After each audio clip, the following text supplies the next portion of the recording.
கொஞ்சம் சேட்டை பிடிச்ச பையன் தான் நானு. பாத்தீங்களா? சின்ன வயசுல.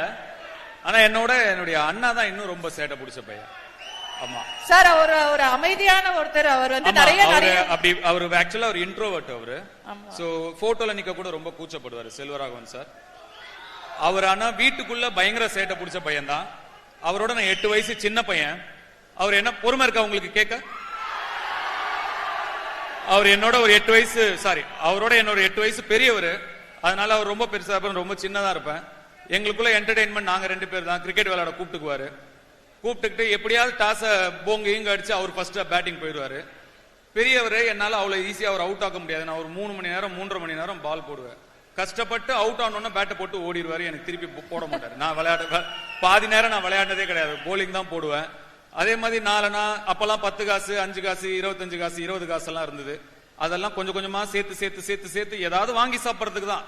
திருப்பி அதே தான் நமக்கு, அது ஒண்ணுதான் ட்ரீம். சின்ன வயசுல அப்படியே வாங்கி சேர்த்து வைப்பேன். மொத்தமா அது ஒரு 4 ரூபாய் 5 ரூபாய் வாங்கும் போது அவர் வந்து திருடிட்டு போயிடுவார் அது மொத்தமா. இந்த மாதிரி அதிகமான சேட்டை பிடிச்ச பையன் வந்து அவர் இருக்கும்போது பண்ணுவாங்க சார் அவங்க எல்லாம் பயங்கரமா. ஓகே, அண்ணனுங்களுக்கு தம்பியை டார்ச்சர் பண்றதுல என்னதான் சந்தோஷமோ.